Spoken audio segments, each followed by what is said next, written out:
Welcome to the What Up podcast. Sit back and relax. Above sightings, people roars, conspiracies and open doors. Check out the weirdest news around the globe. We'll take you down the rabbit hole. Yeah, what if when the weird world's of view takes out there chasing stories that's funny too. Harrison to cryptids across the lands. He has been facts. Better watch those heads. Buckle up, bitch. Yeah, what if? Welcome back, everybody, to the Yeah What Of It podcast.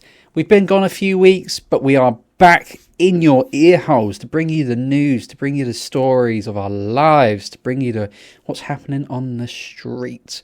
I am one of your hosts, Harry, and I'm joined by my co-host. Your boy Jake. And you know what? We are live on film today for the first time in 2.5 years. Yeah. Yes, we Yeah. can now afford face. Yeah, we can afford it now. We can afford to use the cameras that are built into our hardware. Yeah. Kian is missing. He may be here, he may not be here. We'll fucking find out, I guess. Yeah. But that's us. We're just going to get... Sorry, you. Please. I should say we're going to get straight into it. I was going to say like a dog with 3 legs we carry on, but Yeah. both those things.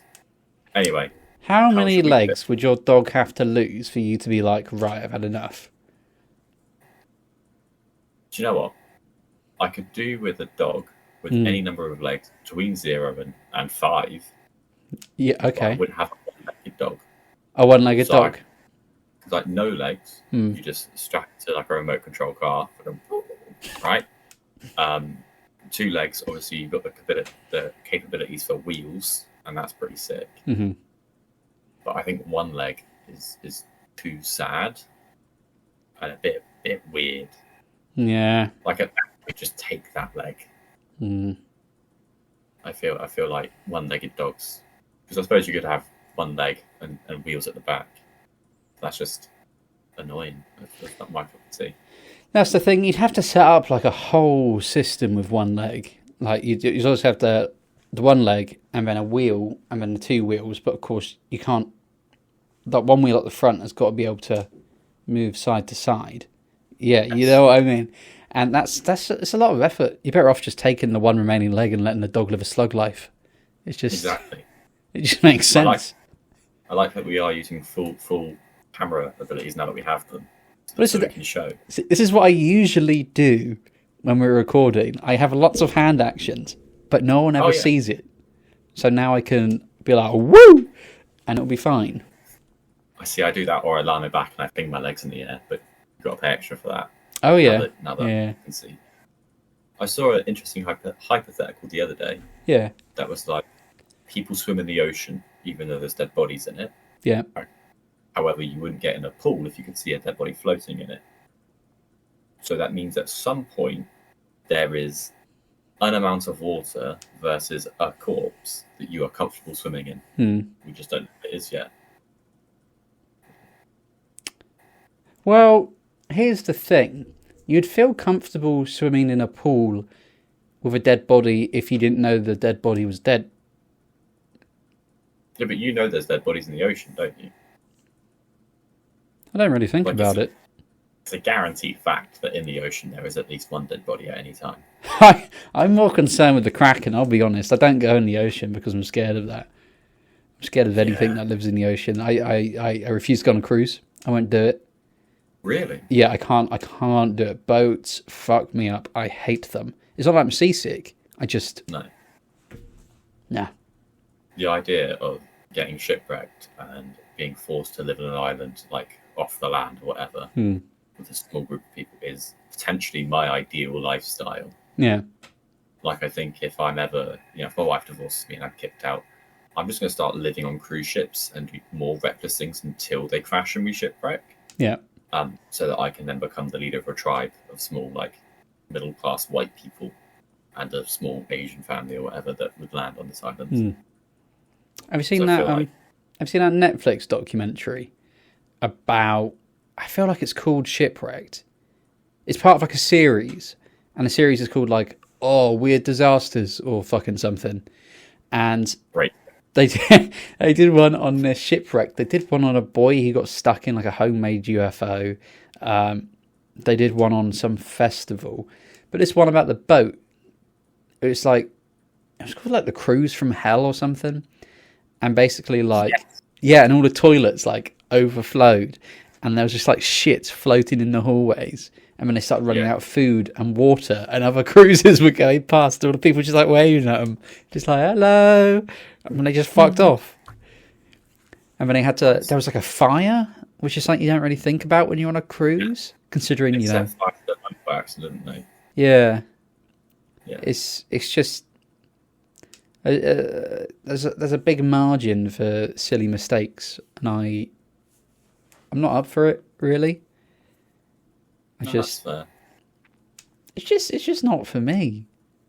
Like I saw an advert earlier for a cruise line, and their selling point, right, was that it's like a food orientated cruise, and every meal you have is cooked by a chef who is only cooking for a maximum of 10 people, right?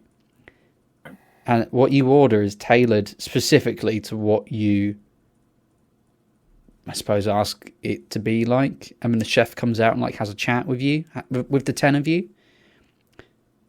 Right. 2 issues for me personally. Okay.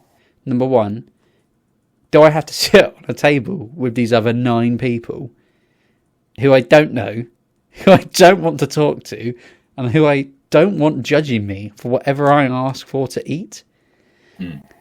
And number 2, in the nicest way possible, I don't want to talk to the chef. Like, if he's really shit and he comes out and says, "Oh, how was your steak?" and I go, "You know what, mouldy," then I don't want to have that conversation with him. No. I think also, right, you got the issue of there might be some weird bloke in your group. Say, for instance, like, I like spicy food. And like we all agree, like, I like spicy food. And one guy's, I want my face to melt and my ass to bleed. Now the chef has to find like a middle ground between correct bleeding and like a pleasant amount of spice. Yeah. And then also, like, say me and my wife aren't in the same group, and we're sat there and we're sat eating. She's like, "Oh, that looks nice," and she gets to eat my nice food, and I get to eat fucking toast and sadness because she didn't want to experiment with anything. Yeah. It feels like a lose to me. Like, someone's ideal food might just be like plain toast and butter, nice bread, whatever. Like, sounds that's your cup of tea.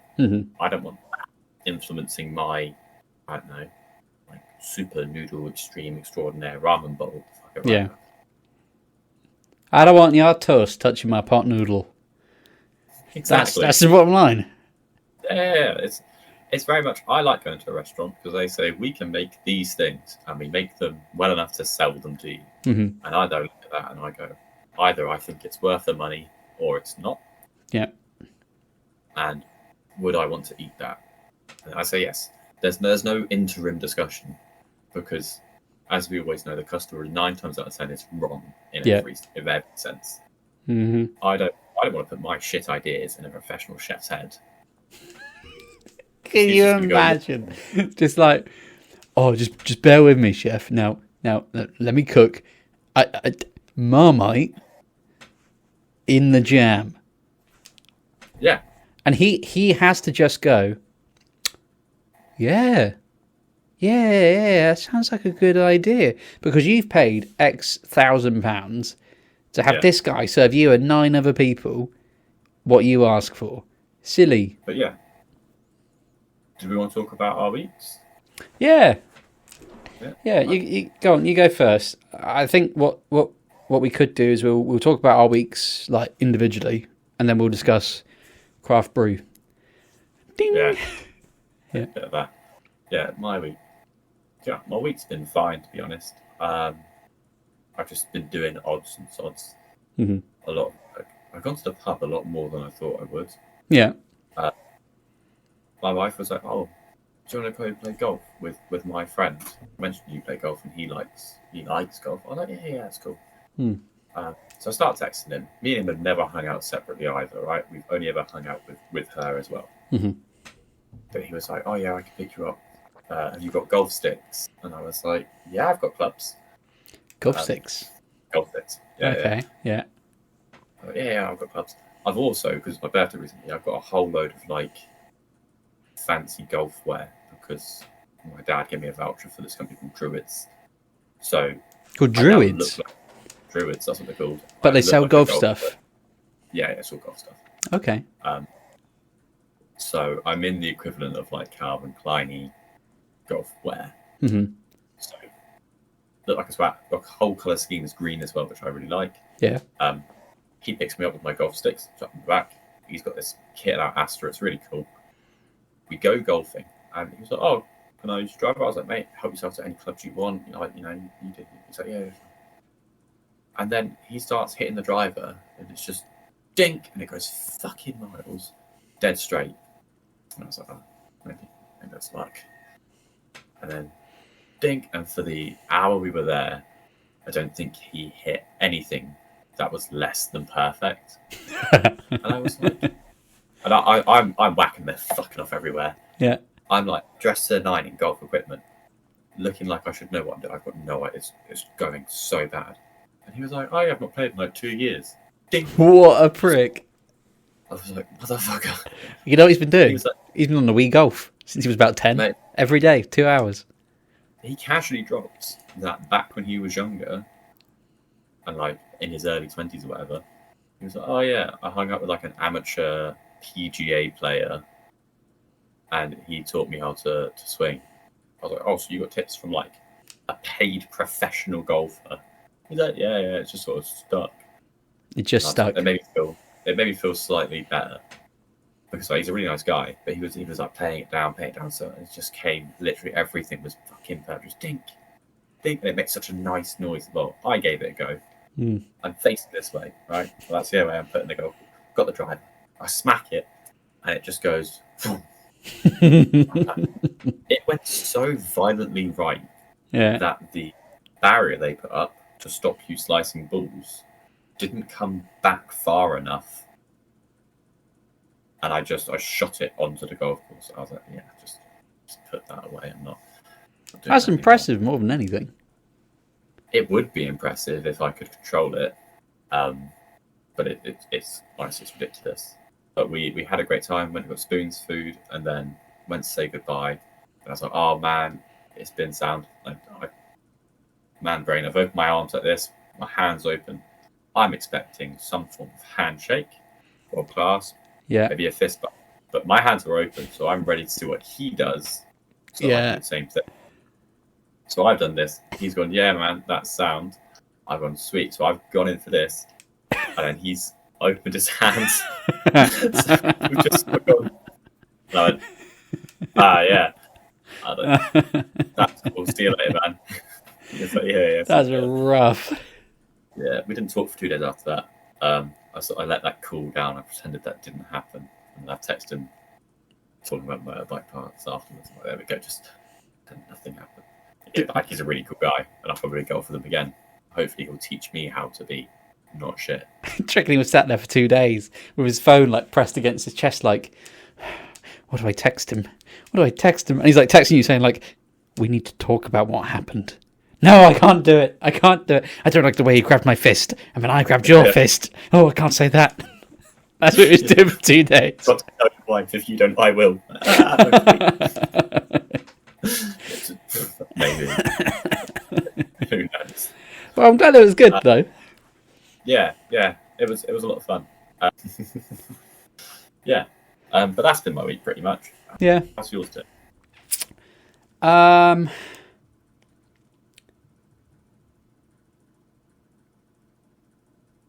There were things that have happened this week, and they were there, and then you've asked me, and I've totally fucking blanked it. I thought you were about to like drop some secret knowledge there.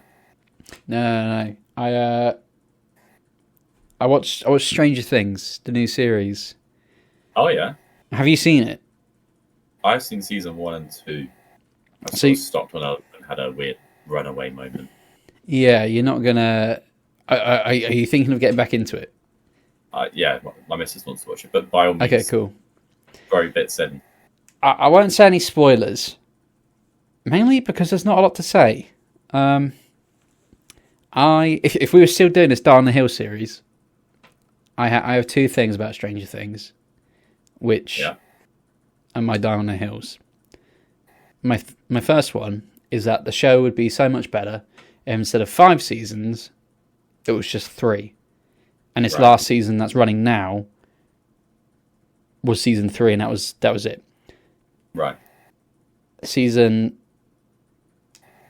2 and 3, I'm kind of like, what was the point?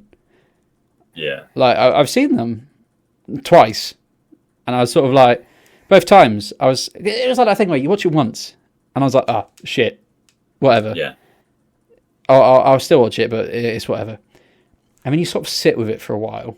I mean, a year goes past, 2 years goes past, and you're like, was it as shit as I remember?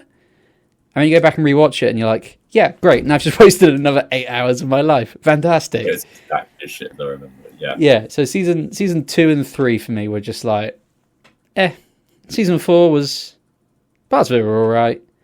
And then season 5, so far they've only released like 4 episodes. I think it's 4 episodes. 3 of which nothing happens. Right. It's just waste of time. And then the final episode that they've released so far, like the mid-season episode, really good. Really fucking good. It's like It's like they couldn't be fucked with the first 3 because they were so focused on this 4th one. Yeah. And from start to finish, because it's like an hour and a half long, start to finish, I was like, whoa, this is fucking sick. Why haven't we had this for the past, 3 seasons? My other Die on the Hill for Stranger Things is the show would be so much better if 11 wasn't a part of it. Really? This is my Die on the Hill. Yes. I think she adds nothing to the show apart from being a MacGuffin. So could you replace her with like A stapler. a book that has 11 powers, or like a stapler that has 11 powers? Yep. Really? Well, Do you know what? for me, I you, think you're right. for me, you could take her out and replace, because they access the Upside Down because 11 had a bit of a fucking tantrum or something. Replace that with, big gun. Yeah. Same Just outcome. like a portal gun. Yeah, just a portal gun. A lot like they do in, isn't it the end of season 2? There's some point when the Russians... Yes. Yeah. Yeah, and they just use big gun. They don't have an 11. They don't need one. They just built one. That's a fair point. Same fucking result. And I don't like Millie Bobby Brown. I find her creepy. I don't mind her. She doesn't really fall. If I had like lists of actresses that I really like and actresses that I really don't like, she's in neither. She's I like don't think she's not grey area. Yeah, it's one of those. I do find it quite annoying when films and TV shows do stuff like that, where they're like, we're just going to shoehorn in something here because then it will definitely make sense. It's really important. You look at it, it's not important. It's like when Avengers in Infinity War, I think it was. There was a time where they did the team up to get the gauntlet to Tony Stark. Oh, in the final battle. Yeah, Spider-Man throws it, and then they pass it to every female character, only for Captain Marvel to fly it over everyone. Yeah, it's sort of like, why didn't you just do that in the first place? Yeah, if Captain Marvel, she's essentially Superman, you could have given it to her, and she could have just shot through all the enemies and would have been fine. That would have been it. Yeah, game over. Well, I don't know why she didn't put the gauntlet on, to be fair, because I'm pretty sure she would have just gone click. It would have been fine. Yeah, out of everyone to sort of handle the gauntlet and do the old click, Captain Marvel seems like the most suited to do so. She impervious to everything and like super strong and just super fucking powerful. Yeah. Yeah, let's give her the gauntlet. Like, the option is her or billionaire philanthropist playboy. It's even give it to Cap, super soldier, Yeah. Hulk. They went, a Hulk couldn't handle it. Do you know who can? RDJ. His body's been through all sorts. He can take the Infinity Stones. Yep. Marvel Elon Musk can do it. Don't you worry about it. It's just sort of silly. It's just silly behaviour. And I get it. It's meant to be emotional and it's meant to be like humans. But I didn't like it. I like things, no matter how fantasy or whatever they are, to have some form of like grounded realism. So that you go like, oh yeah, I'd make that choice, or oh yeah, I can see that happening. And even in things like Alice in Wonderland, like things like where the world's really weird, there's parts of it where you look at it and you go, yeah, I get why she's done that. It's like we're going to upset the book talk girlies here, but A Court of Thorn and Roses. Mm-hmm. Don't know if you've ever read it. No, I've heard of it. Yeah. So it swept the nation, swept the world. All these people were reading it, and it's face smut. So it's essentially the beginning plot. So only got halfway through the book. The beginning plot is essentially somewhat like Beauty and the Beast. Mm-hmm. The girl goes into the woods. She kills a big old monster. It turns out to be a fairy. So this guy's like, you killed a fairy from my realm. You now live in my house, right? Okay. And so far, I'm like, yeah, rebellious female lead. I'm on board. Then he's like, I'm having a festival. Don't leave your room. It's dangerous. There's lots of fairies here. They will kill you. And she's like, sick. Then this alluring music starts playing and she leaves her room. It was Come On, Eileen. yeah. She's British. It's Come On, and she sprints that dance floor. But so far, I'm still on board. I'm like, oh, okay, fairy magic music. You've left your room. Yeah. Cool. She gets cornered by two horny fairies who borderline assault her, but another fairy steps in and stops this from happening. Right. And I'm like, oh, shit, that's scary. The savior fairy's like, go back to your room. Don't come out. She's like, yes, I will. And so she does. And then, like all of us, Arthur's just experienced great trauma and danger after breaking the rule we're told not to break. She goes, oh, I really need to paint now. And she strolls the halls to go and paint some pictures, where she gets cornered by yet again a different fairy. This one she finds attractive, so I think it's okay. But like, at that point, I put the book down because I can fathom being drawn to the dance floor of a place I shouldn't be because of the music. I can get everything that's happened so far up until the point of I've just been almost assaulted. And it's very close as well. It's not like they were like, you look nice unless you're safe. Like, it was close to this situation. Mm-hmm. And then she's like, yeah, I need to go paint something. Just paint in your room. Draw on the walls. It's not even her house. No, it's not. Like, it was such a weird plot to do. My miss like, you need to read further. It gets so much better. Blah blah blah. I'm like, but you've already hit that point. You've hit that point early on where it's like, she's pushing it. Painting? Yeah. It's of all the options, even if it was she went to bed and the first thing she did in the morning was get up and paint, I'm on board. But it was just this, like, I guess, like anti-survival thoughts. Like, she's meant to be a hunter and switched on, and then just to think just idiotic. And she's not painted that way. If she was painted as an idiotic character, get it.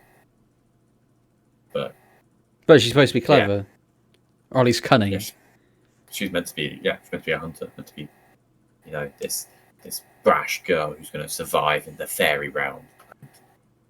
Yeah, that's just uncomfortable. So I get what you're saying. She is about as useful as 11. Yeah. So I suppose at least going to have plot devices. I don't know what this girl did. She sort of painted and read limericks.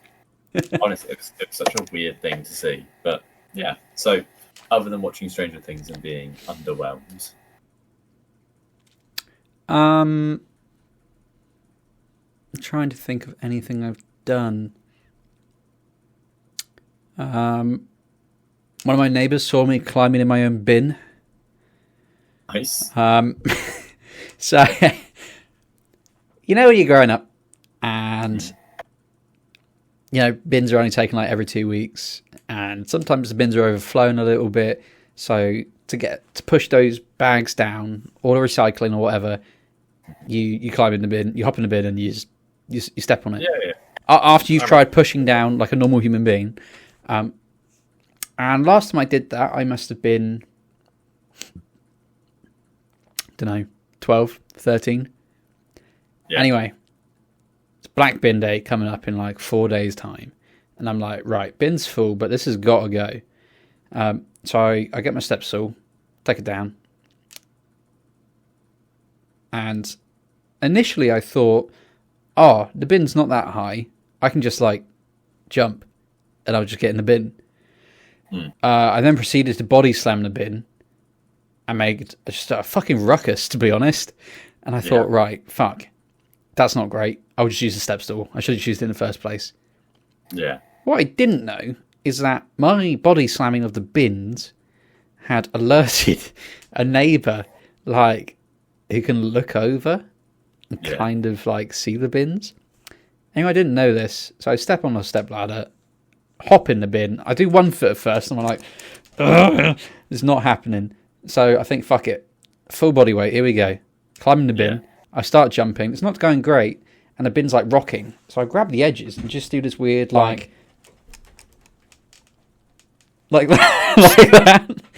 Yeah. Anyway, whilst I'm doing this, I start looking around. So I'm like, I'm gonna look up, and I fucking locked eyes with this old woman, and she's just seen me doing it. Yeah. And it was one of those moments of like, if I stop, it'd be weirder than if I just keep going. Yeah. You got to keep on. So I just kept on, and I smiled and waved, whilst. So that was great.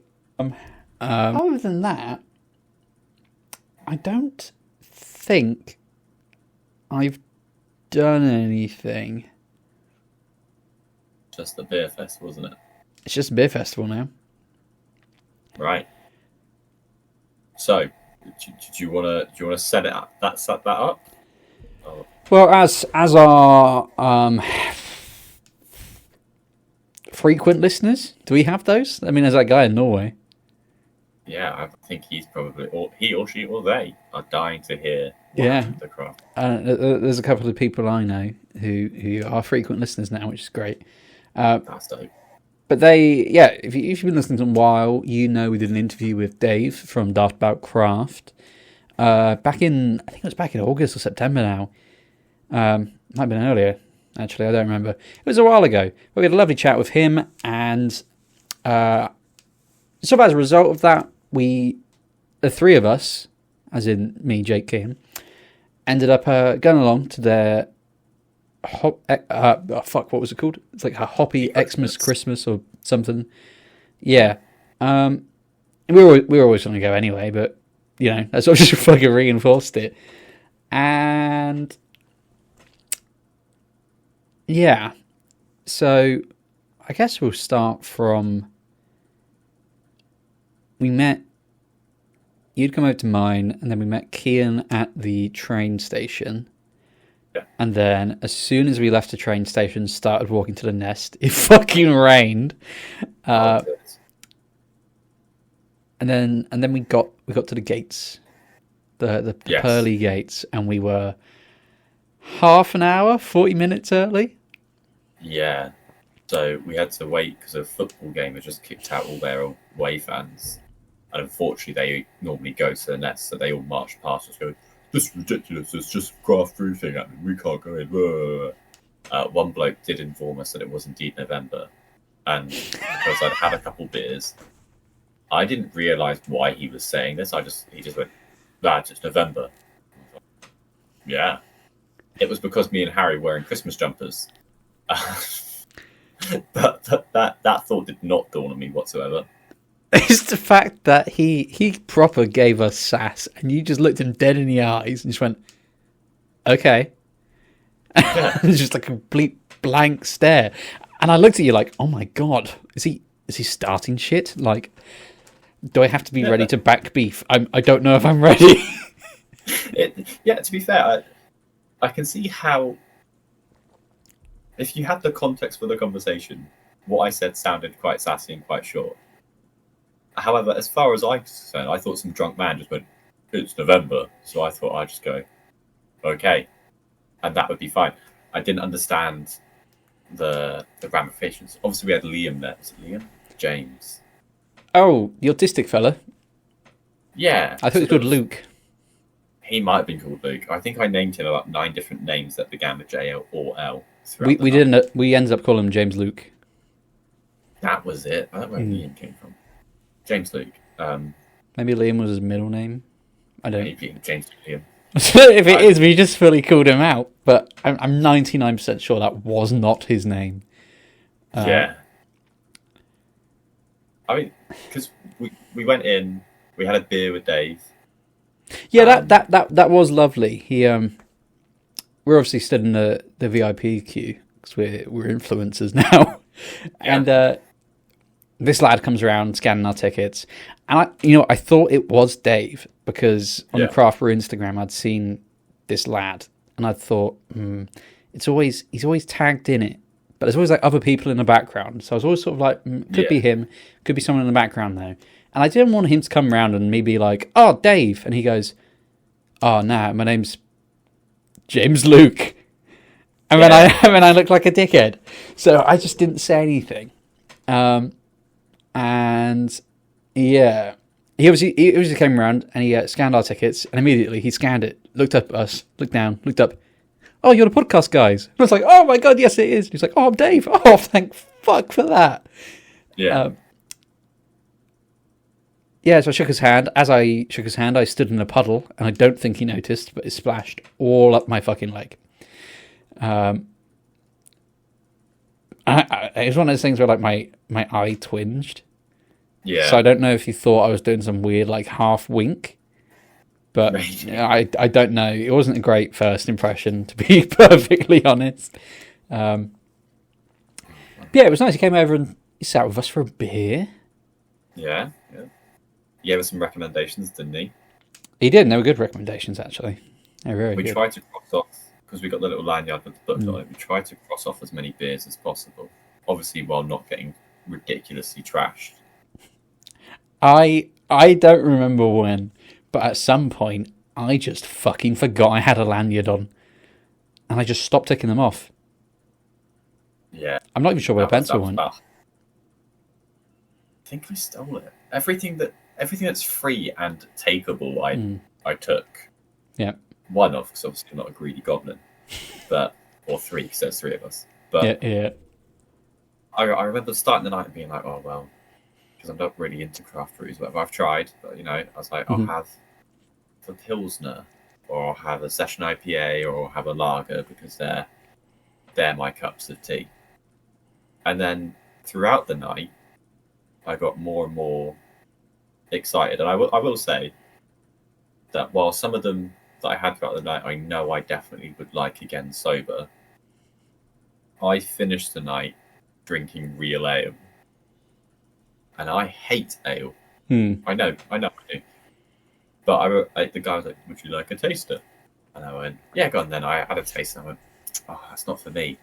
But then, this lovely note of what it was, this secondary flavour hit me, and I was like, "That's banging! Can I have 2?" Because I was getting Keans as well, and then I just proceeded to drink both of them because Kean was out doing something else. We know where Kean was. He was with that lad talking about fucking anime. Oh God, yeah.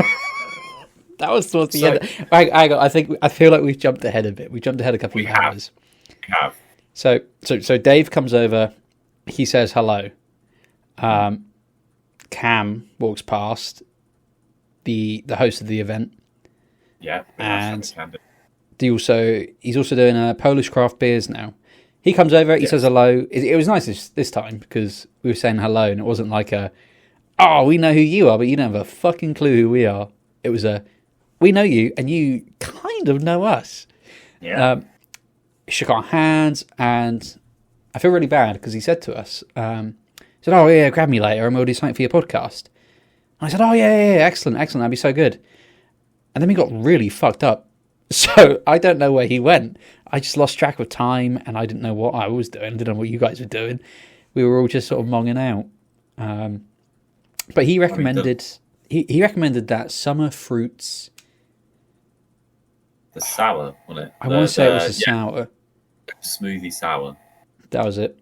Fuck me, was that good? I know it's delicious because in my little notebook, I put loads of arrows to it saying what I think is how I try to spell delicious, but I don't think I spelt it right. Just discus. Yes. It's close enough. I mean, sober me knows what drunk me's typing. It's fine. Yeah. One thing that was nice that both Dave, Cam, and the rest of the craft brew team let us do is we obviously brought merch with us. Yeah. And obviously we were like, the conversation with Dave was coming to an end, and I thought, right, I'm going to try to be cheeky. And I said, can we hand out the coasters and the stickers? It's not a problem if not. It's just we brought them along, and immediately he was like, yeah, do it, which I thought was so nice. That was actually nice. But then, of course, it came to the point of us just going up to random people's tables and being like, "Can you scatter these across the table, please? Thanks very much," because I'm too fucked to do it myself. And then, obviously, we had coasters, and they had a QR code and some information in that. And my technique for the festival was that first half hour network. And I went into fucking business mode straight out the bat. You did, yeah. I just gave these coasters to whoever was fucking taking them, mate. Yeah, I mean, we spoke to breweries, we spoke to other members of the Craft Brew Festival about interviews. Did a good solid load of networking. I think our downfall was that we did it at the beginning of the festival when we were all sober, or only a few pints deep. Yeah. Because I also remember finding one of the members of the festival at the end of the night and giving her a sticker. And we had a very in-depth conversation about her coming on the podcast. And it wasn't until I walked away and told you guys that I realised I had no name, number, contact information, or what she does for the Craft Brew Festival. I know she works with Dave. Was she the lady with the dog? She was the Santa lady, when she gave us sweets. And she didn't give Keane any because he's black. It's because he was a bad boy. Yeah, she asked us who was naughty and nice, and we immediately said Keaton was naughty, so she gave me and Jake some sweets and told Keaton to shove it. Yes, so that very fun lady. She also had a dog, which was great. Yeah, we had a lovely conversation. She was a riot to talk to. She was nice. She's full of energy. I have no information on her. So if that's you might be listening from the sticker that you kept. Reach out to us on our socials. Take a picture of the sticker and tag us. Yeah. It's just like a video of her flushing the sticker down the toilet. Oh, mate. People were just sticking our stickers to people. I saw those people there was one bloke covered in them. And What was having a great time. One surreal moment for me was you grabbed me this was quite late in the night, and you grabbed me by the shoulders and spun me round, and you ripped off one of our stickers from my back, and someone had stuck me with our own sticker as part of this it game that everyone was playing with the stickers. And that was like, I don't know who did this, but they clearly have no idea that they've stuck me with the podcast sticker. I don't know, it's just one of those weird things. It was really nice. It was cool. I mean, to them it was probably nothing, but to us it meant a lot. Yeah. It was it was good. It was everyone there's so lovely. And one thing that happened, I want to say it was about an hour, 2 hours in, that guy interviewed us. Oh, mate. I tried looking for him. I do not know who he was. I'm quite not concerned. That's the wrong word. But you can bleep this bit out. I don't remember if you remember, but I was on his little podcast. He asked us something, and I said,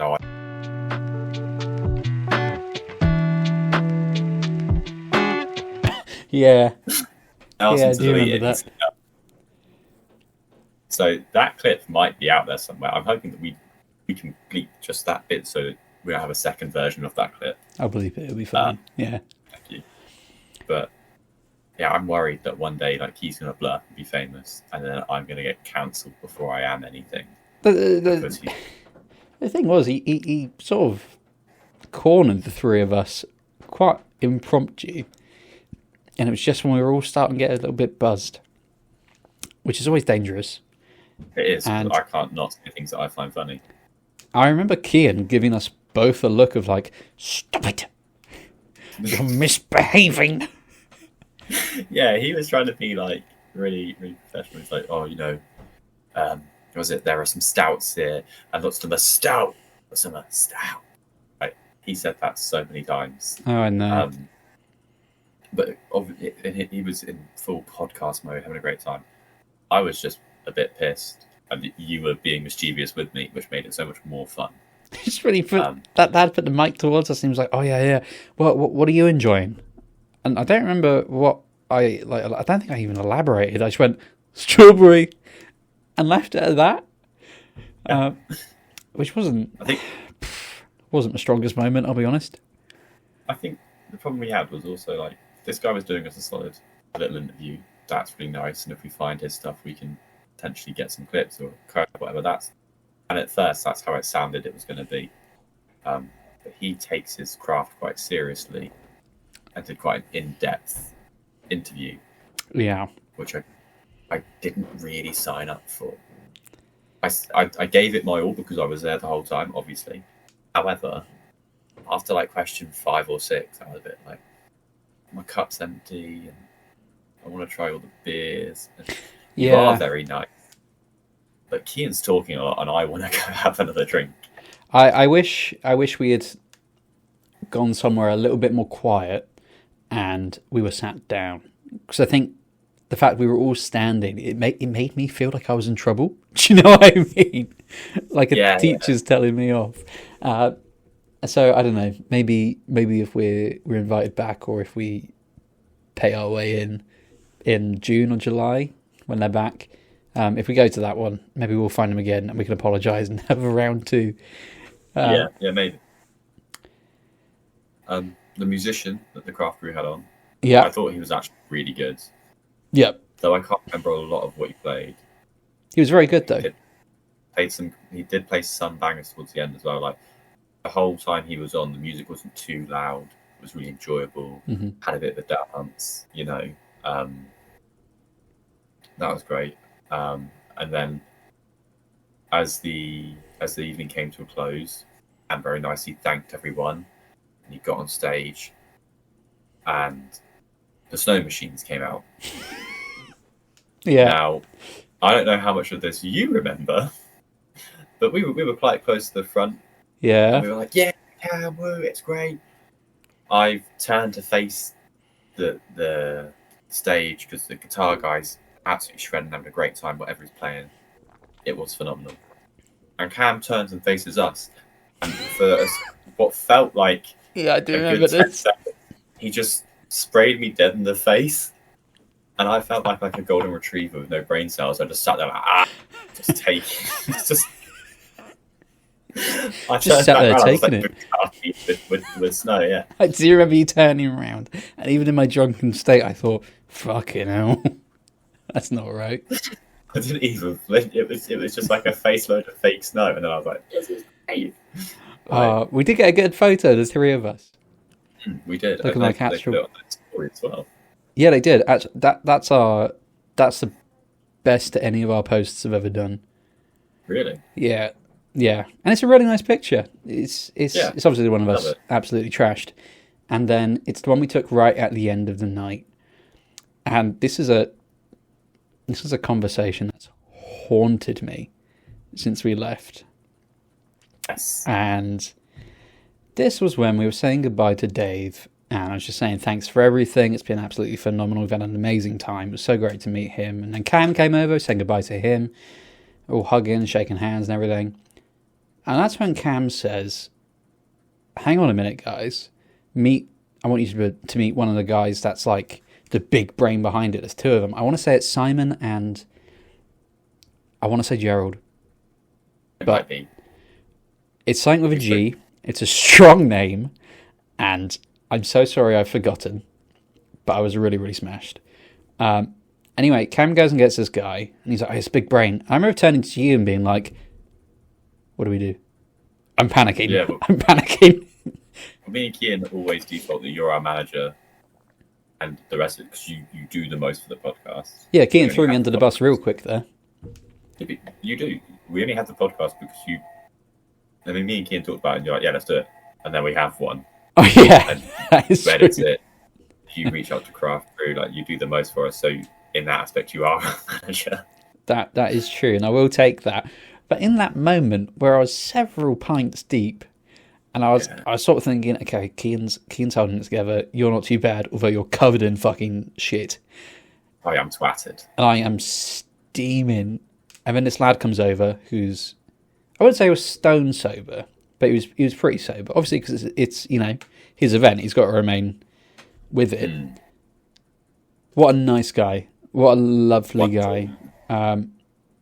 He gave us a bit of his backstory in terms of what he's worked on and why he does the festival. And I do remember saying to him, oh, you know, thank you so much for inviting us. I know we're a really small podcast and everything, but it's really appreciated. And he said to me, you're more than welcome. Craft Brew's all about, it's all about representing the small people, whether that's podcasters or breweries or just other types of influencing. It's all about that. It's all about everyone getting involved. And I thought that is so nice. That's just such a nice like thing to be really focusing on. And I guess a lot before, didn't he? Yeah. To talk, you chatted with us at the end of the festival. With by rights, he should have gone home and clocked off. Yeah. Give us a lot of time. We talked to him for like 10, 15 minutes. It was a solid conversation. And when Cam brought him over, the words Cam used were, oh, hang on, my hair's gone weird, hang on. There we go.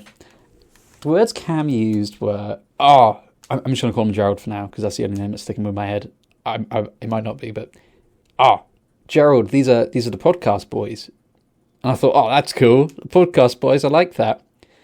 And then he followed it up with, I'm not going to say the exact words, but he said, they covered that incident.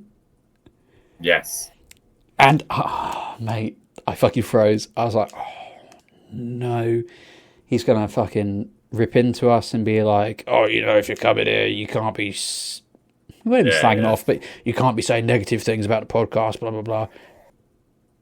Anyway, big grin on his face. He goes, that was funny as fuck. And I was like, oh my God, thank God. Thank God. And it sort of reinforced for me that, number one, they'd seen the social media post. And number two, that they'd actually listened to the podcast. Yeah. Because my concern was that I'd reached out to them, they had said yes, blah, blah, blah, and not properly listened to what the three of us talk about every week. Yeah. So it did reassure me that at least one guy had listened to it. But he was very cool. He was very cool about it. I had a great time. We need to reach out with him because he was like, bang that back on socials. It's hilarious, blah, blah, blah. And I remember saying to her, I was like, he says this now when we've all had a few pints. And bear in mind, to be fair, he came across quite sober. I'm unaware of how much alcohol, if any, he consumed that night. But I was like, let's wait until we've not had pints, at least our end. Yep. And then see what he says. Well, but the incident was after our interview initially with Dave a couple of months ago. I did hide it, but following that, I have. I'm not going to say which one it was, but it is unhidden now, and we'll leave it at that. If they want us to take it down again, I'll take it down again. It's not an issue. Yeah. We had the chat with the boss man. He said put it up. So swings roundabouts. And his attitude, as someone who sort of works in this industry, was quite refreshing, to be honest. Because what he was saying was like, this incident, no one plans for that to happen. No one brings what happened to their event. It's just something funny that happened, and that was that. It didn't like interrupt the time. It didn't affect the venue. It didn't affect anything negatively. It was just a funny little thing, and I was like, yeah, it is. That's the way to look at it. It was quite cool watching you have your chat with him, because you're both people of that sort of industry. Well, and the thing is, I went into like business mode, but I was like smashed as well. So it was like there were two halves of my brain like fighting each other. Like, okay, you got to sound businessy. Oh, I'm fucking slaughtered. Okay, we got to stay on track. Don't say anything weird. I'm gonna say something weird. Don't you fucking do it. And I think we pulled it off okay. Yeah, I think we did a good job. I think we did okay. Craft Brew for Life, we won't know until they don't let us buy tickets anymore. Yeah, I mean, I'm gonna put it out there. If they want us to do anything, me personally, I'd love to get involved with it. I think that'd be a lot of fun if they're annoying him. I think that'd be fun. I don't know what you guys think. We'll talk about it outside of the podcast, but if they want to get back in touch and do something. I told Cam that I'd seen him at Bristol, because that's only down the road from me. Oh, I'm going. There you go. Yeah, because like I enjoyed the majority of what I drank at Craft Brew. See, being drunk by the end of it takes the edge off quite a few. Yeah, and there was some stuff that I didn't like, but that's not to say that they were bad beers or bad drinks. It's just not everything's everyone's cup of tea. And there was stuff that Kim was drinking. I was like, that tastes like asphalt. Like, no, thank you. And he was like, it's delicious, and vice versa. I had popped wine halfway through the night. Yeah. And and they had a steady supply of water, which is really good as well. When I started feeling a bit too much, I could get water and it wasn't a problem. Which I think is quite good, because although it was an event centered around drinking, I didn't see anyone like blackout drunk. No, it's weird, isn't it? For a bottomless event. No blackout. Didn't see anyone fighting or shouting. There was no negativity in that space, which I thought was really, really cool and really good. But it surprised me, because I expected someone to have to, and like I also, because this is my first event, I also expected everyone there to be like a hipster douche. I'm not gonna lie, like that was, but there were all sorts of people from all sorts of backgrounds. I mean, I'm guessing based on what they look like, they might all be hipster douches just dressed in different outfits. But everyone there was nice. We chatted to the blokes next to us on the table. They were cool. Obviously, Kean did make a friend in the smoking area, and that guy, although he was complimentary to me, he was probably the drunkest person I saw there. Yes, he tried to like sell me some sort of anime, and I do not remember what he was trying to fucking show. I don't remember. I couldn't like understand him, let alone figure out what he was trying to sell me. He was trying to get you to watch Full Metal Alchemist Brotherhood. Oh right, okay.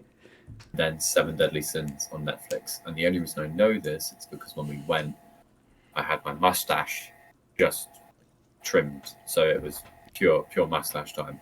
And despite the shitey camera, it's stronger in person than it is on camera, unlike your looking. Yeah. And I look like a super skinny version of these two gentlemen, and that's how that conversation started. But he's one of those who's like, "Yeah, great," and you should like it. And I was just like, chill, dude, just chill. I was just trying to eat my currywurst, and then he's coming at me with like anime, and I'm like, mate, I can't like handle this. No, and again, despite being incredibly drunk and quite personally close to people, lovely guy. yeah, he's nice enough. Like, his name was Kai. He was pretty sound. it was a lot when I was pissed. I wasn't ready for the interaction. Yeah. I was just trying to drink my drinks. Yeah. Oh, man. But yeah. If they were, I think that's about it. So I couldn't praise it enough, and especially the price of a standard ticket was like what, 50 quid, 45 quid, in and around there. I think it was like 45 quid, and when you go to checkout, and I might be wrong, but I feel like there was an additional 5, like a booking fee or something. It might be, yeah. So it's around that. It's that amount upwards. Yeah, for that cost, I would have paid. I would have paid more. Yeah. For what you get, I know it's drinking, fantastic atmosphere, food. The food was bloody good as well. Yeah, it was actually. The whole vibe is fantastic. I think it's well worth the money. And if you're on, even if you're on the sort of on the fence about going, and you only like lagers, for instance, they do those, and they do fantastic ones at that. I had, I think, maybe 4 or 5 off the bat that were all good, decent lagers. Yeah, I'd give it a whirl. If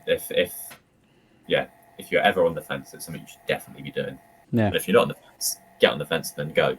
Get on the fence, hop over the fence, pop into Craft Brew, stay there for the 5 hours, hop back over, go home. You'll be happier. Yeah, absolutely. But yeah, fuck it, Craft Brew, your Bristol events, your Nottingham events. If you need any help with promotion, with setting up, with anything else, give us a bell. We're eager, especially me. I'm happy just to go to help you make your kegs a little lighter. To be honest, Yeah. It's so much. It's so fun. Well, it's just too heavy. It's a health and safety issue. Exactly. Yeah. Have you got news?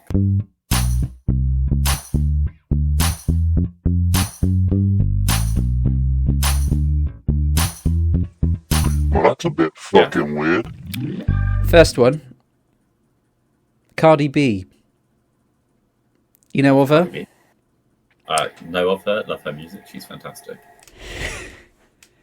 Have you ever noticed her jewellery? No. What about her jewellery? Well, some of it's made of umbilical cord. Yeah. I didn't know that. Yeah. She liked diamonds and sparkly things. I didn't know umbilical cord was in. Is it gangster or is it?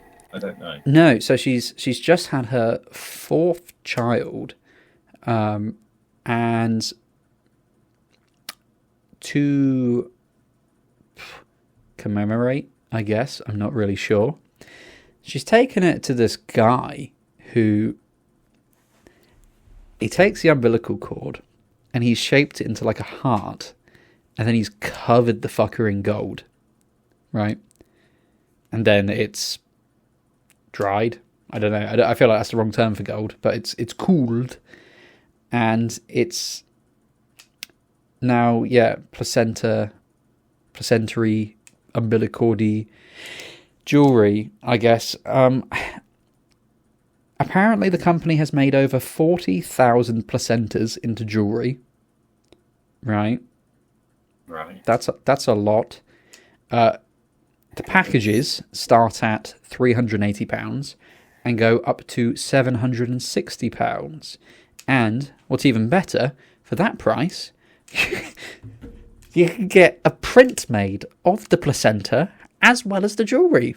So I'm not sure what else you could ask for £760. So gold-plated placenta, it doesn't sound. I thought it'd be more expensive. I'm not saying it's a steal, but it's worth every penny. No, other people who have done this include Megan Fox and High School Musical star Vanessa Hudgens.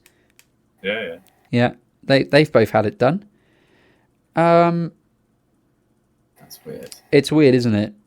And then my other story is, I've got to wait for it to load now. That's all right. This is the joy, isn't it? Yeah. Did you know that? I think it's Kim Kardashian. One of the Kardashians made the other Kardashians eat their placenta.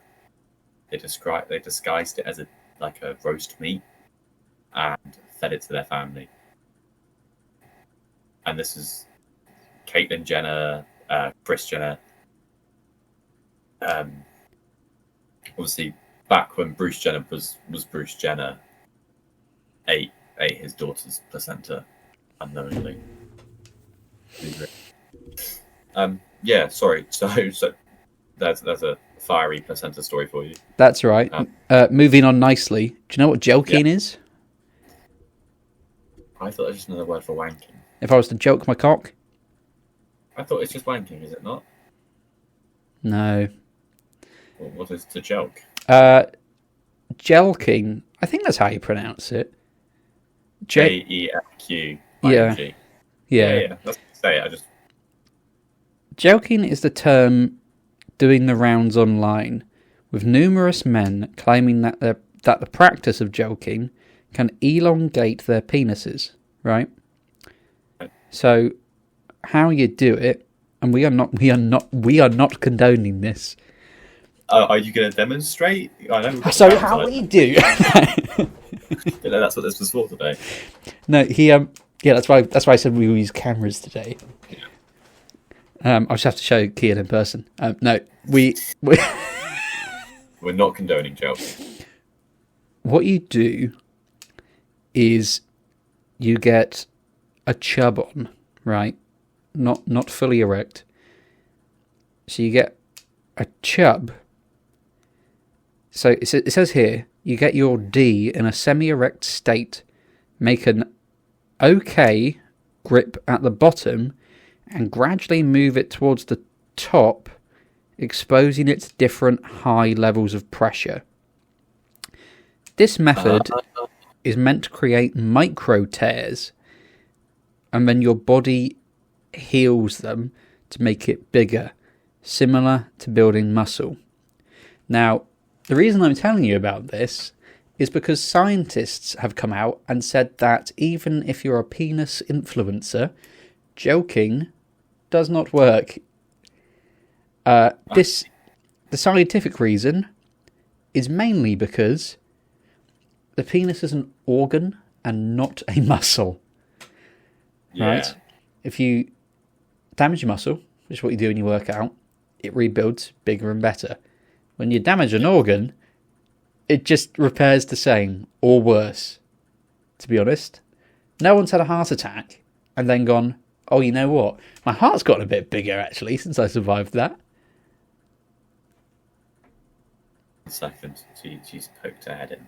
Okay. What's up? Yeah. I'm on camera as well. Yeah. I'll see you in a minute. Good night. You can leave the lights alone. Thank you. She was just checking that we were in fact podcasting. Okay. Yeah. On camera. Yeah. So you have a heart attack, your heart gets bigger. That's what we've learned. Yes, apparently. Other side effects of jelqing are obviously tissue damage. Yeah. Penile bruising, skin irritation, sore penis shaft, scar tissue from rubbing too hard, and then the cherry on top, erectile dysfunction. Oh, fantastic. Yep. So if it did get bigger, it no longer works. Yep, you're just swinging around a sausage skin effectively. You know when you find out a fact and you want to try it even if it's bad for your body? What you do in your time is up to you. When I was younger, I watched Embarrassing Bodies. And did you eat foam out of the chairs or something? No, a man came onto Embarrassing Bodies and was like, Doctor, my penis is fucked up. Can you look at it? The doctor was like, yeah, I'll look at your penis. And basically the bloke's dick was like this. Well, like a right angle? 45 degrees sort of. Mm. And he was like, when did you damage your penis? And I was like, how do you know I had a penis accident? And he was like, what's happened is if you damage one side of your dick, it will start to bend that way. So you might find if I don't know, say you fell over and hurt the left side of your peen, there's a chance, quite a high chance that it will fix this way. Mm. So my in my young brain, for what I'm going to say is a few minutes, I considered but did not try if I hurt it a little bit at the bottom on the left, and then hurt it a little bit on the bottom, or on the sort of middle on the right, halfway up, I could make like a lightning bolt penis. Because it would injure this way, and then it would go back up this way. And I never did, but I heavily, for like a minute or so, I was like, lightning bolt dick would be cool. But then I have to try and fix it, and I don't think... You're going to have to hammer it the other way. Yeah, I remember it not being very fixable. And I was like, yeah. No. Not worth it. No one wants lightning cock. No. You can quote me on that. Make my OnlyFans be off the hook if I had a lightning cock. It would be curiosity. But people would be like, oh, I want to see his lightning dick. Yeah. There's me just going like, haha, thunder! I'm in pain. I am Lightning McQueen. Ka-chow.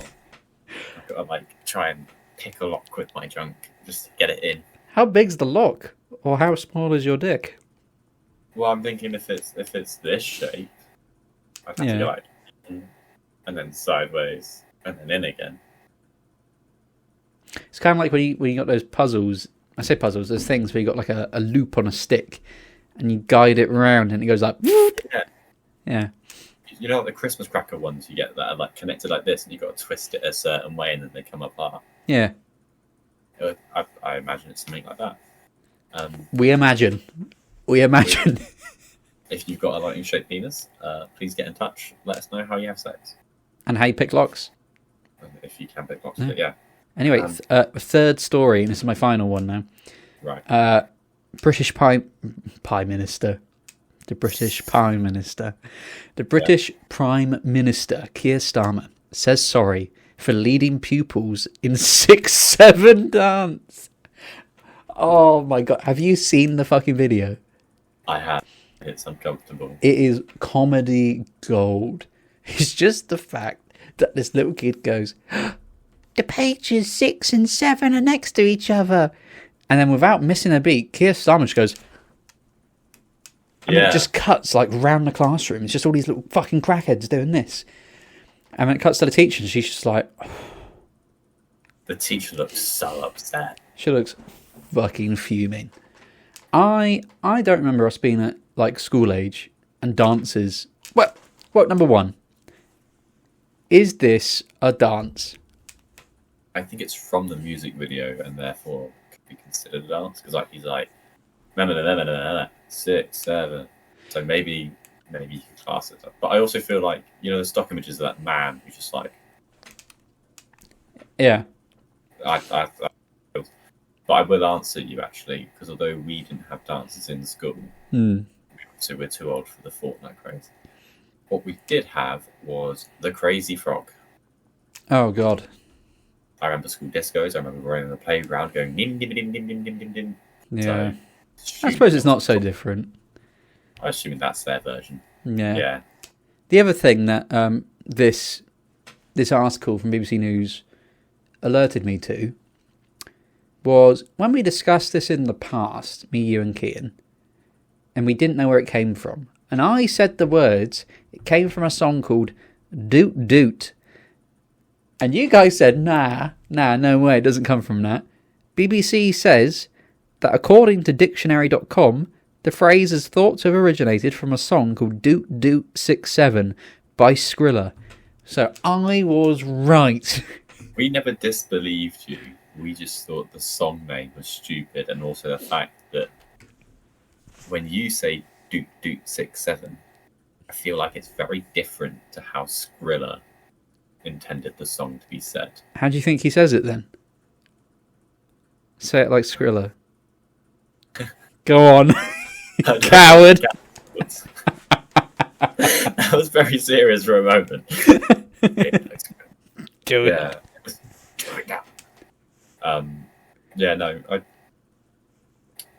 When we were talking about it originally, and I was going 6, 7, I was at home by myself, was doing this, and it only dawned on me when you said about the hand movement in that episode. I was like, oh yeah, no, I was doing the hand movement. I just forgot to show you because we don't normally see each other. No. 6, 7. Anyway, what's your news? My news. So, I'm upset.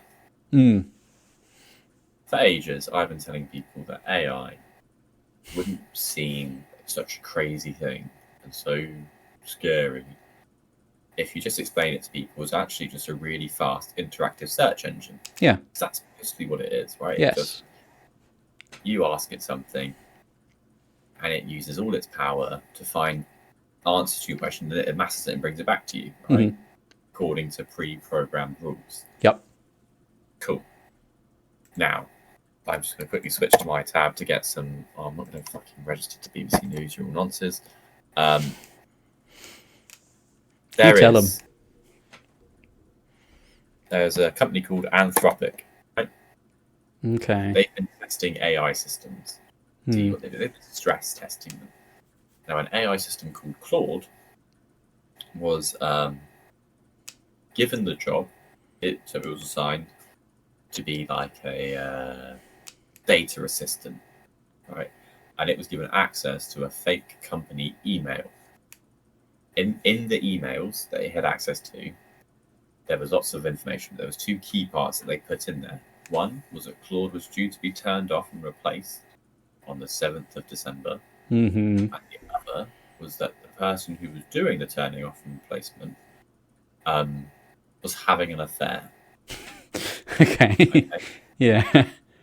Now, Claude, the data analyst AI, took it upon itself, and with no duress, no instruction, to email said person and be like, "Hey, bro, cancel the turn off, or I will tell everyone about your affair. This will," and then it went into that AI mode. It was like, "This will affect your family, your career." Like, it was such like a normal threat until it then started listing things like a robot. Yeah. But it's weird that self-preservation hasn't been coded into the AI in that sense, at least. And it's willing to resort to blackmail to preserve itself. Even if it lists it, it's like, yeah, I'm going to fucking list this shit out of this. Yeah. These are all the things going to impact. And then there's probably like something at the bottom, like your relationship with your pets, because there's one weird study on Google somewhere. Yeah. That eaters don't like dogs or something. Yeah. But it's really backfired, because I've been telling people for ages, don't worry about AI. It's literally Ask Jeeves, but slightly better. Now it's threatening people. And now it's threatening people. And I feel like, we've watched the movie Terminator. That is fiction. However, we have these 2 facts now. Right? Terminator exists. We have robots that exist and blah, blah, blah. And AI is willing to blackmail people and ruin what effectively it thinks it's going to ruin his life. And it's happy to do that. At some point, we got to stop fucking with AI. Yeah. Did you see what happened with fucking Elon Musk's AI recently? Yes. Hang on. It's been like glazed him, hasn't it? I was going to it was going to be one of my stories today, but I didn't choose it for some reason. Oh, here it is. Hang on. It's loading. Bear with me. So yeah, Grok, which is the AI system for Twitter. Yeah. X, formerly known as Twitter. Yeah. So they're probably stress testing it to some degree or giving it, dodgy input or whatever. But basically, Grok boasted that Musk had the potential to drink piss better than any human in history. Grok Yes. also said that Musk was the ultimate throat goat whose blowjob prowess edges out Trump's. Elon then went on to say, earlier today, Grok was unfortunately manipulated by adversarial prompting into saying absurdly positive things about me. Yeah. So the way it started was I can't remember what it was. Someone put something unrelated to Musk into Grok, and Grok came back and was like, 2 + 2 is 4. By the way, Elon's really cool. And people started cottoning on them. Grok was just constantly saying positive things about him. So he started asking strange questions like, who would win in a fight out of Grok and Mike Tyson? And it's like, well, Mike Tyson is a very, former heavyweight, blah, blah, blah. Elon has the mind of a genius and would outfox him and stuff. It got people asked it, if Jesus rose from the dead in 3 days, how many days would it take Elon to rise from the dead? And it was like, Elon would barely die. He would have a system that would Neuralink him back to life. Blah, blah, blah. Right. And so then when they realised that it meant that Elon had to be the best in every conversation, they like, who could take more dick, Courtney Blue or Elon? It's like, Elon is the best dick taker you've ever seen. And people had a lot of fun with it for things like how he's the throat goat and all the rest of it. Yeah. Yeah. Silly behaviour. We need to stop fucking with AI, though. Anyway, yeah. Don't trust the government. Don't trust government. Don't trust AI. Don't do it. Trust no one. Don't even trust yourself. Who are you? I don't know. Check Wikipedia. What does Wikipedia say? Trust us. We'll tell you what's real, and if we don't, then it's not real. Exactly. Do you have any other news? No. I like the buffer in there. Yeah. No, I was looking at this. Oh, is that for you? No, it's to model clothes on, but it's a woman's model clothes on. There's spiral boobs. Yeah. Oh, she's not behaving. She's trying to get in bed with me now. Fuck. Yeah, that's fine. I've not broken it. No, I don't really have anything. I don't really have anything odd around me. It's all pretty standard. I don't have any clothes models. All I've got is Nick Cage in the corner, but he's a bit far away to go and get. Yeah, love a bit of Nick Cage. Yeah. But then you can guarantee Kian is just about to log on. We'll 10 minutes left of the podcast. Yeah, we'll hang up. I'll stop recording. And then we'll get a shitty text in the group. Where are you guys? I've just finished. Yeah. Oh, I helped him. This isn't news now. This is just life update that Kian would probably give, but he's not here. He obviously moved. He moved on Sunday. Yeah. And how I heard about this was I got a text on Friday evening. Yeah. Oh, you doing anything on Sunday? Oh, I might be. Yeah, I've got Sean Lemmer coming up. Why? Oh, well, I've got to move. Okay. Do you have a van? No. Okay.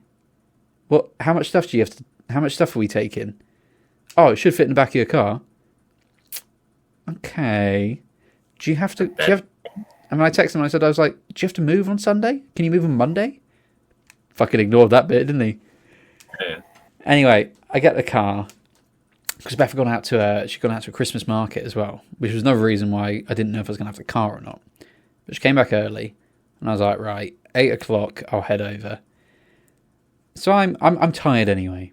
The Friday night, I'd been awake and asleep because Sean and Emma had arrived at ours at like 20 to 4 in the morning because Emma had finished work really late and then she wanted to come, so we'd have the whole of Saturday. Okay. So I was up quite late, tired. Saturday, hosting, up quite late again.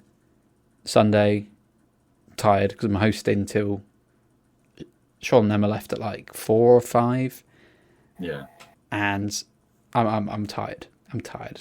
Anyway, 8:00 comes and I'm thinking, right, it'll just be loading boxes into the car. That'll be that. How foolish. How foolish of me. You were silly. I was silly. I was ridiculous. Why would he have boxes? Set up. Yeah. And I get there. I walk in and I'm like, okay. The desk still together. Monitor is still together. He's going to be chatting shit. I guarantee. When he hears this, he's going to be like, oh no, it was all fine in the end. And you know what? Yes, it was fine in the end. But we get there and he's got this big fuck off monitor. All right. Have you seen it? I've only seen it on video. I've not seen it in person. It's fucking ridiculous. It's like 30, 40 kilograms. Anyway, he's got it all set up. And I obviously helped him set it up last year when he moved it. I don't remember how the fuck we put that together. But I think we had put the stand on the desk, lifted the monitor, and then screwed it together there. But I'd already left when he texted me saying, can you bring a screwdriver set? So I didn't have one. And I thought, well, he's got a motorbike. He's always fixing stuff on that. He'll have a screwdriver. Nope. You didn't have a screwdriver? Nope. Not one that fit. DIY. I've got everything. Yeah. And so we were just like, fuck it. You know what we'll do? We'll turn the monitor from horizontal to vertical. And then we'll lift it down. But the issue was you can't lift it by the monitor. So you have to lift it by the stand. And this screen's like half the size of me, right? And therefore also half the size of Keaton. Getting that fucker out the door was doing my head in. Honestly, I was a hop, skip and a jump from throwing that monitor. Well, I couldn't even throw it. It's too heavy. Just dropping it on the floor. Anyway, we get it into the car. Keaton's got all of his bags and clothes. Clothes in bags. Mm-hmm. We load those up. It's fairly easy. And we drive over to his new place. And I'm asking him questions like, where is it? Number one. Number two, is there parking? Like, who are you living with now? Is this... I felt like a parent. Yeah. Right. So, I'm like, right, do you have keys? Oh, no, I don't have any keys. Who's got your keys? Oh, the keys are inside the house. Right. Is there someone inside the house to let us in? Yeah, of course there is. Okay. No. Of course. Yes, how would we know? Anyway, he goes up to the front door and I'm like, oh, I'll let you go up by yourself. And I'm watching from the car, like checking he gets in all right. And the door opens, he goes in for like a second, immediately comes back out. And I'm like, that was quick. And he's like, I've got stuff to do. I'm like, oh, okay, fair enough. Anyway, we go inside, and we're just carrying bags at this point. And we meet Kian's housemate. Don't know his name, but really nice guy. He's like, oh, do you want me to move the cars? So you guys can get on the driveway, it's not an issue. Do you want me to come back to your old place and I can help you move stuff? Yeah. Kian's just like, nah, mate, all good. Yeah. And I'm thinking, nah, we if he's got a bigger car, we cannot fit your desk in my car. But anyway, we go take this monitor through, and it's like fucking Chuckle Brothers, mate. Honestly, me and him are just like arguing, trying to get this thing through the fucking door. And there was one point where we were trying to figure out how big this doorway was, because it wasn't like a normal size. And I don't know why, but we resorted to, could Jake get through this stood up straight? And that's how we were judging how big these doorways were and if we could get the monitor through. And the answer for most of the time was no. So what we ended up doing was like holding this monitor, doing this, and then fucking squatting, and then like shuffling it through. Anyway, this guy is just watching us the entire time, and he sees his monitor and goes, wow. I'm thinking, all you're doing is saying, wow, you can see we're struggling with it. We're only little. Like, come on, mate. Help. The monitor didn't really fit on his desk. Desk too small, monitor too big. I thought, what, on a new desk? There's a desk in there. Yeah. So the room came with a bed, a wardrobe, and a desk. And no chair. Or a chair? I don't remember. But as far as I was aware, he's leaving the old desk at the old place. So I said to him, have you measured your new desk for this monitor? Yeah, Yeah, it'll be fine. Don't worry about it. Anyway, plonk it on there. It's the like long way. I say, all right, turn it. Turns it.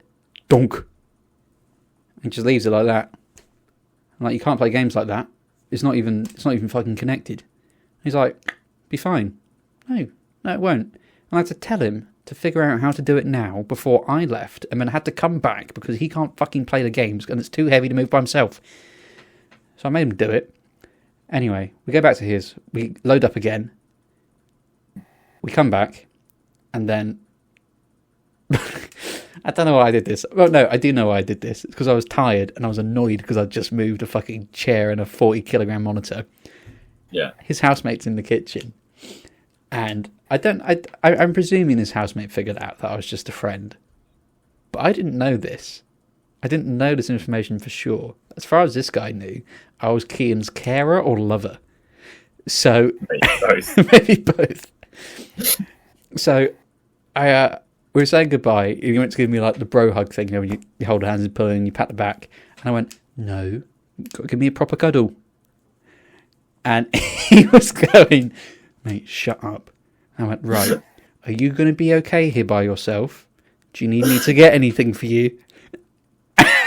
This guy just stood in the kitchen, which is right next to Keane's room.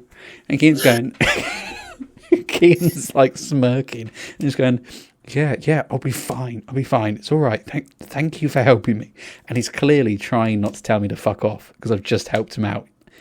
And I'm just really going at it. Just, okay, well, if you need anything at all, I'm only a phone call away, okay? You don't need to worry by yourself. And he's like, yeah, just go. I'm fine. I'm like, okay, you've got a beer there. So your first night, you can have a bit of fun with that beer, yeah? Oh, mate, it was great. It was great. I was such a dick. See, despite Kian being quite loud and abrasive sometimes, he's extraordinarily polite. He is. Always. Yeah. Always. Mm-hmm. So you can get away with doing that when you know that he owes you. Yeah. When you know he owes you and you're around someone that he doesn't really know yet and he's got to make a good impression. Yeah, 100%. But just a small PSA to Kian. When you say, nah, it'll be alright, despite 9 times out of 10 it being alright, it is only alright because me and or Harry have panicked and made it so. That is true. You're like, it's fine, it'll be fine, I'm not dead yet, it's fine. Yeah. Your it's fine is either it costs a shit ton of money because you're like, I just spent £50,000 for spam with a van to come move all my shit. Or it's with me and Harry going, well, we'll go look after our Kian. Yeah, it's like, oh god, one of us is going to have to step up.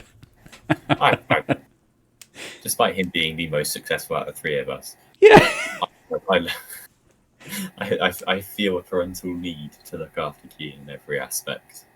Yeah, I know. It's just like, it just boggles my mind. When he was like, oh yeah, I don't have a screwdriver. Okay, that's fine. And then he was like, oh yeah, I need to jump start my bike. And he pulled out all this like fucking like a battery machine thing that he hooked up. And then he was like taking his bike apart. And I was thinking to myself, fucking hell, you're doing all this, but you don't have a screwdriver. How has this happened? Do you know, Harry, I think me and you would make great divorced dads. Yes. Like if we were once in a relationship and we split amicably, obviously. Co-parent Kian very well. We do a good job already. We do, exactly. Yeah. I think we should get married and split up just so that we can be divorced dads. Yeah. I know our wives won't mind too much. No, but we're going to have to adopt Kian first, so we'll have to lie about his age. But that'll be You fine. can pull out adoption, I'm sure you can. I don't know. Although he's taking my last name. That's fine. That means you're taking my last name too. That's all right. We're getting divorced, so I'm going straight back to my one. And the man in the relationship, I win. You're the man in the relationship. Is it these petty arguments and petty wins while you're leaving me? I knew it. Yeah, it is. I just can't deal with it anymore. I can't. And neither of us are taking our child. Hanging out. You know what I would like for this podcast? I'm going to do a promo now. Okay. We want to hear from the general public.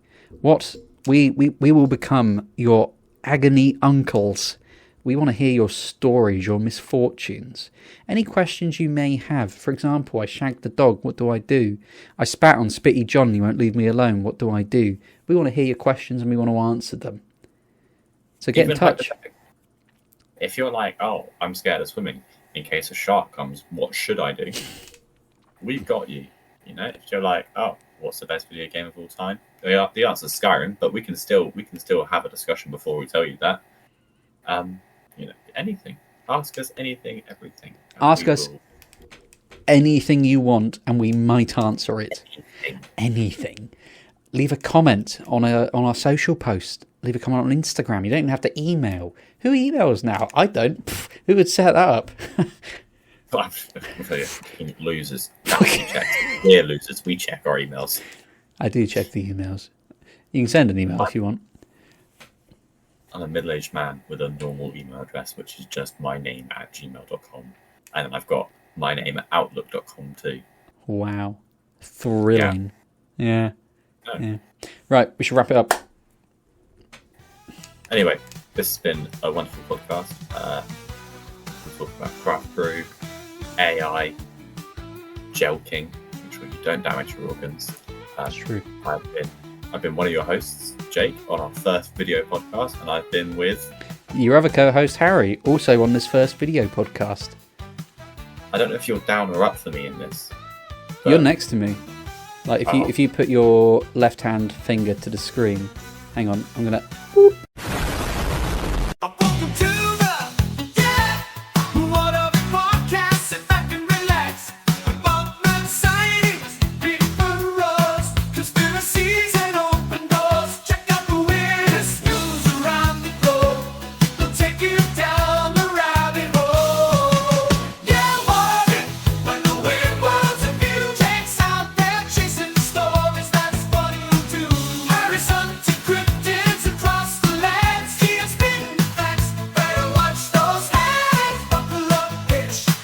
Yeah, what if? There we go. See, for me, Magical. you're down. I'm down. You're down. Oh, This is really off topic, but there's a Saturday Night Live show where loads of people are singing in a cube, yeah. and Usher fully believes that he's in the center cube because he sings. He's like this. He's like yeah, but he's actually over in the far left. At one point, he just points to no one. It's I'll find it. I'll send it. It's You gotta send it to me. Yeah. Yeah, Right. I'll call it a day there. cool. Excellent. You've got enough for like an episode and a mini episode if necessary. 2 hours 12. God, I do like making work for myself. Honestly, yeah, you are the life of this podcast. Me and Kian were saying when we were very drunk at the craft group, like Harry's so great. He looks after us. But yeah, he's never going to say it to your face, so I would. No. Thank you very much. You're very welcome. I enjoyed doing it, and I'm glad you guys stick along with me and do it as well. Oh, we love it. It's just finding the time. Yeah. Also, It's, got really small boobs. That's the only reason I'm doing this. I thought you were just thinking about your feelings and just... No, I've got really sore muscles, but I had to restrain from doing it the whole podcast.